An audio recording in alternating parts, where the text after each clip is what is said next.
Bapak, Ibu, Saudara-saudara yang dikasihi oleh Tuhan, hari ini kita memasuki hari ketiga dari Pekan Doa Pentakosta, di mana kita akan bersama belajar sebuah tema yang berjudul Mencintai Firman Tuhan. Pemazmur menulis begini, saudara. Berbahagialah orang yang tidak berjalan menurut nasihat orang fasik, yang tidak berdiri di jalan orang berdosa, dan yang tidak duduk dalam kumpulan pencemooh. Tetapi yang kesukaannya ialah Taurat Tuhan, dan yang merenungkan Taurat itu siang dan malam. Ia seperti pohon yang ditanam di tepi aliran air, yang menghasilkan buahnya pada musimnya, dan yang tidak layu daunnya, apa saja yang diperbuatnya berhasil. Nah, mari kita bersama-sama saudara-saudara menaikkan pujian dari Kidung Jemaat 457, 2 bait saja, ya Tuhan tiap jam.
Sebelum kita merenungkan firman Tuhan, mari kita berdoa.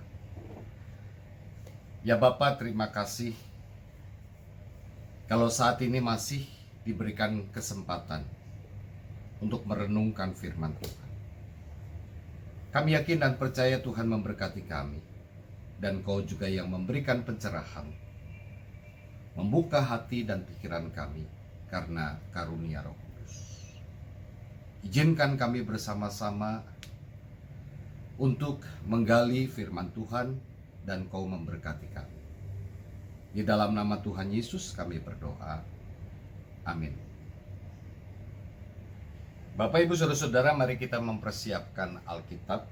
kita membuka pasal yang terpanjang dari seluruh Alkitab, yaitu Mazmur 119.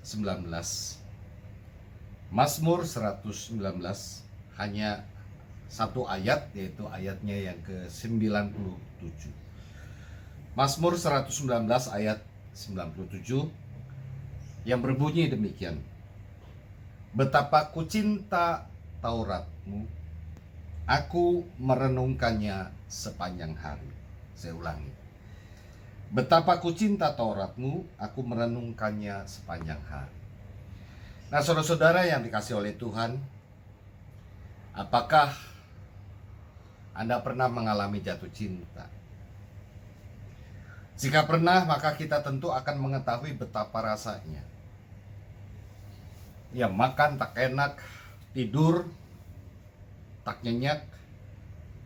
Kira-kira begitu kata orang. Kita menjadi gelisah ketika berjauhan, rasa rindu akan segera menyerang begitu kita berpisah, sekalipun hanya untuk waktu yang begitu singkat. Nah, saudara-saudara, ketika kita merasa jatuh cinta, setiap saat kita ingin selalu bertemu, mendengar suaranya, melihat wajahnya, dan menghabiskan waktu bersama dengan orang yang kita cintai. Nah, rasa cinta bisa begitu mendalam hingga kita rela mengorbankan apapun untuk itu. Bagaikan magnet yang akan selalu berusaha menarik satu sama lain, seperti itu pula rasanya ketika cinta tengah melanda diri kita dan orang yang kita kasihi. Kita jadi teringat akan ungkapan Salomo di dalam kitab Kidung Agung pasal 8 ayat 6. Cinta kuat seperti maut. Nah, saudara-saudara, sebuah ungkapan rasa cinta ditulis sangat lengkap oleh Daud di dalam Mazmur 119. Bukan sekedar lengkap, tetapi juga cukup panjang. Dan ini menjadi pasal yang terpanjang di seluruh Alkitab yang memiliki 176 ayat.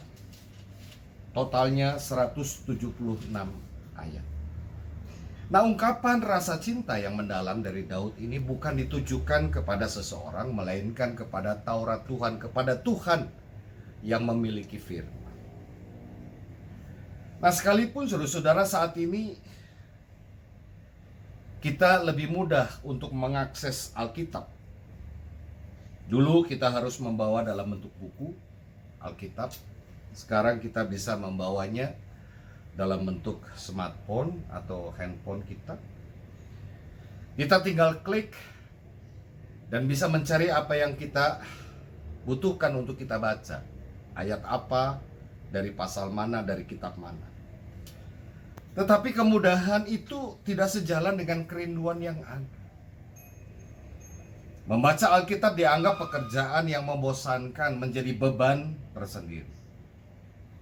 Sehingga terkadang orang melakukannya setengah hati, mungkin juga terpaksa. Tetapi berbeda dengan Daud yang menjadikan firman Tuhan sebagai kesukaannya. Betapa kucinta Tauratmu, aku merenungkannya sepanjang hari. Nah, saudara-saudara, layaknya rasa cinta yang tidak asing bagi kita, begitulah Daud terhadap firman Tuhan. Bagi Daud, merenungkan dan melakukan firman Tuhan bukanlah sebuah beban kewajiban. Ia tidak terpaksa melakukannya, tetapi menjadi sebuah kesukaan. Ada kerinduan, ada dorongan, ada keinginan setiap hari untuk membaca dan merenungkan. Ia selalu merindukan firman Tuhan sehingga ia menyatakan dengan kalimat merenungkannya sepanjang hari. Dan kalau kita membuka kitab Mazmur pada pasal pertama seperti yang saya sebutkan di ayat pembuka, saudara-saudara, merenungkan Taurat itu siang dan malam. Nah, satu pertanyaan penting adalah mengapa Daud begitu memiliki rasa cinta kepada firman Tuhan? Mengapa ia begitu jatuh cinta kepada firman Tuhan sebegitu dalam? Kalau kita membaca Mazmur 119 secara utuh, ayat pertama sampai dengan ayat yang terakhir, 176, maka kita akan menemukan banyak jawaban di sana. Nah, di antaranya saudara-saudara yang berdekatan dengan ayat 97. Daud tahu bahwa firman Tuhan itu memberikan kehidupan. Mari kita membuka ayat 93. Untuk selama-lamanya aku tidak melupakan titah-titahmu, sebab dengan itu engkau menghidupkan. Firman Tuhan bagi Daud memberikan kehidupan. Firman itulah yang menuntunnya untuk mensyukuri segala hal yang terjadi di dalam kehidupan, bukan saja ketika ia menikmati segala kegembiraan, menikmati segala berkat materi, pertolongan, perlindungan, tetapi juga ketika ia berada di tengah-tengah kesukaan.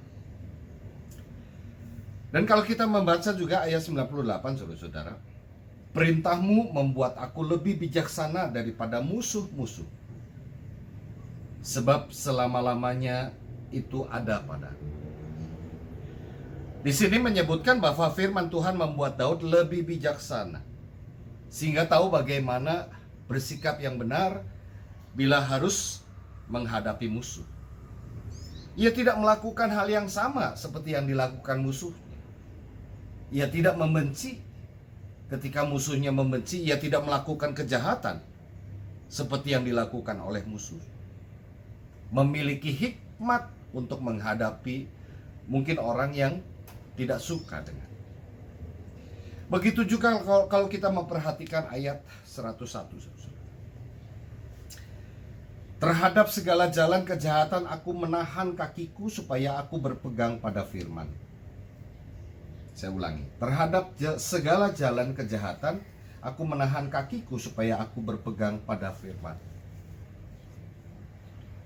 Apa yang mau dikatakan oleh Daud? Firman Tuhan membuat Daud mampu menahan diri dari segala godaan tindak kejahatan. Itulah yang membuat dia bisa menahan diri. Begitu juga saudara-saudara ketika kita membaca ayat 103 Mazmur 19. Betapa manisnya janjimu itu bagi langit-langitku, lebih daripada madu bagi ibuku. Ada janji manis di setiap firman Tuhan yang diyakini oleh Daud. Itu yang mampu memberikan penghiburan dikala ia mengalami kesusahan. Begitu juga ketika kita membaca ayat 104. Aku beroleh pengertian dari titah-titahmu, itulah sebabnya aku benci segala jalan dusta.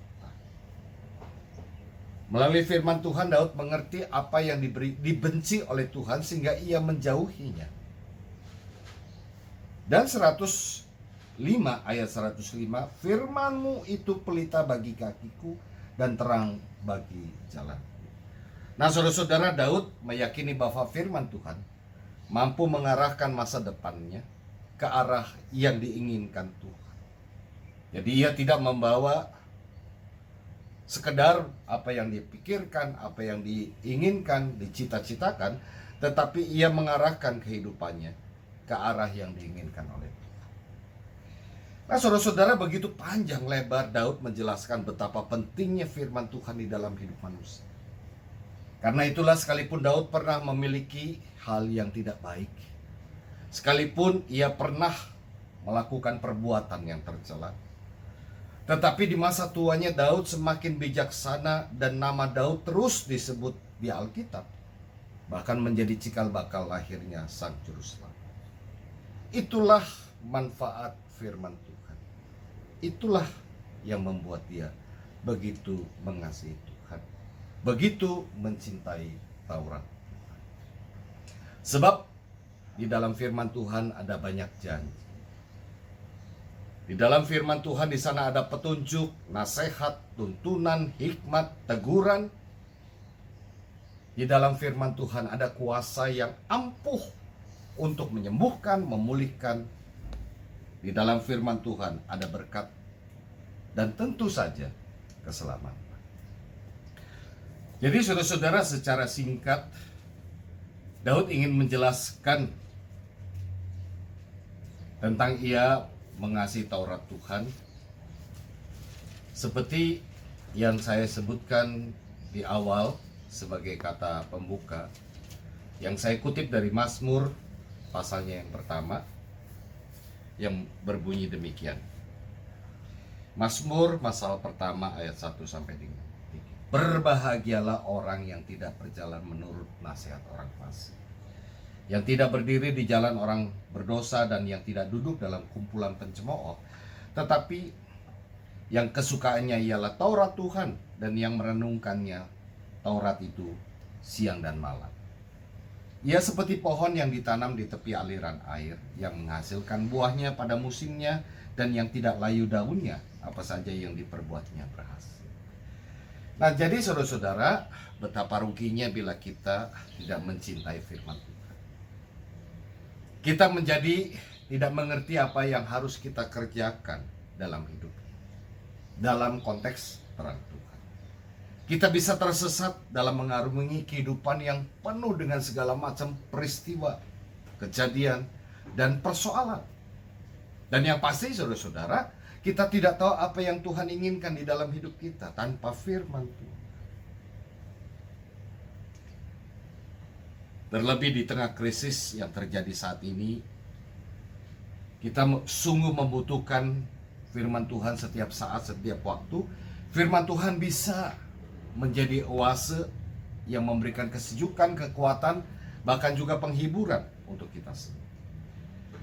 Nah, kira-kira demikian ulasan singkat tentang Mazmur 119 ayat 97 dalam rangka menantikan peristiwa turunnya Roh Kudus dalam kehidupan umat manusia. Kiranya Tuhan memberkati kita semua. Amin. Saudara-saudara, untuk pengantar doa, mari kita bersama-sama menyiapkan lagu dari Kidung Jemaat 26. Hanya 2 bait saja, yaitu bait pertama dan bait yang keempat. Judul lagu itu adalah Mampirlah Dengar Doaku.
Saudara-saudara, kita menaikkan doa syafaat. Ada beberapa pokok doa.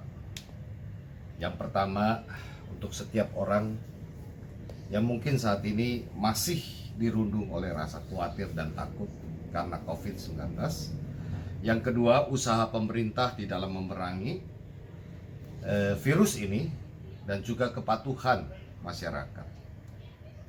Yang ketiga, keterpurukan ekonomi yang melanda banyak orang, hampir setiap orang, termasuk ya para pengusaha karena COVID-19. Mari kita bersama-sama berdoa.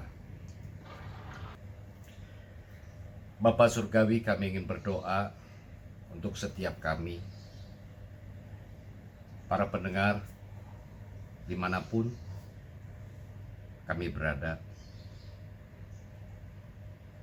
Betul Tuhan, kami merasa takut dan khawatir. Kami tidak pernah tahu kapan tertular maupun menularkan.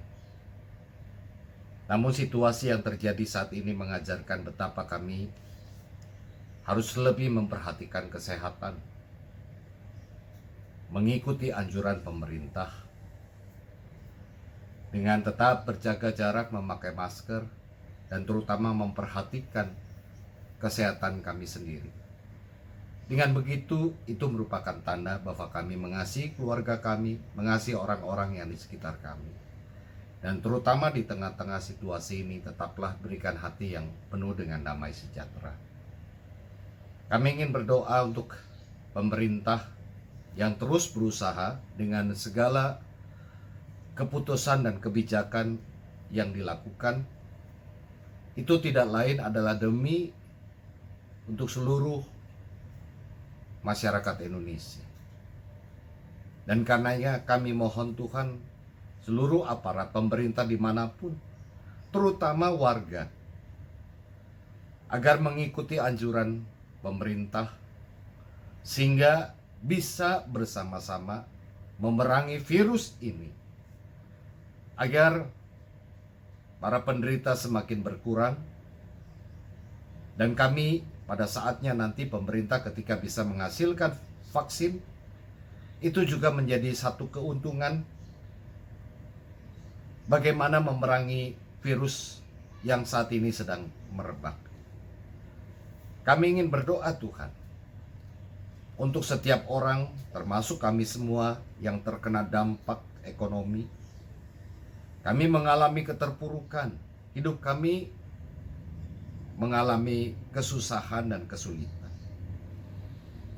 Namun bukan hanya diri sendiri, setiap orang mengalami itu.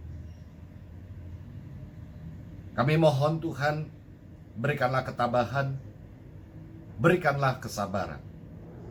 Dan terutama para pengusaha yang juga merugi cukup banyak. Mereka juga harus memperhatikan karyawan yang mungkin ada dirumahkan dan seterusnya dan sebagainya. Engkau berikan hati yang bijaksana agar mereka sekalipun di tengah-tengah kesulitan tetap memberikan perhatian sampai pada waktunya badai berlalu dan Tuhan menguatkan kami untuk bangkit. Situasi saat ini mengajarkan untuk kami hidup di dalam kesederhanaan. Situasi saat ini juga mengajarkan kami untuk berserah dan mengandalkan kekuatan Tuhan, bukan kepada kekuatan materi. Karena kekuatan materi ada batasnya, tetapi kekuatan Tuhan tiada batas. Inilah doa kami Tuhan. Tentu Engkau mendengar bukan sekedar apa yang kami ucapkan pada saat ini, tetapi Engkau juga mendengar apa yang menjadi seruan di setiap hati kami semua. Dan Kau juga yang akan mengabulkan setiap harapan kami yang sesuai dengan rencana Tuhan di dalam kehidupan kami. Terima kasih Bapa. Kami bersyukur Engkau yang selalu memberkati kami. Engkau juga yang akan mengabulkan setiap harapan kami. Kami ingin menutup doa syafaat ini dengan bersama-sama menyanyikan Bapa terima kasih.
Sebagai penutup, saudara-saudara, ada 3 hal yang bisa kita ingat. Yang pertama, firman Tuhan mampu memberikan terang bagi kita untuk menapaki jalan kehidupan di dunia ini. Yang kedua, firman Tuhan berkuasa membaharui hidup dan memberikan kekuatan baru bagi kita setiap waktu. Dan yang ketiga, saudara-saudara, firman Tuhan memberikan oase dan penghiburan di saat kita menghadapi segala problema, permasalahan di dalam hidup ini. Tuhan memberkati kita semua. Amin.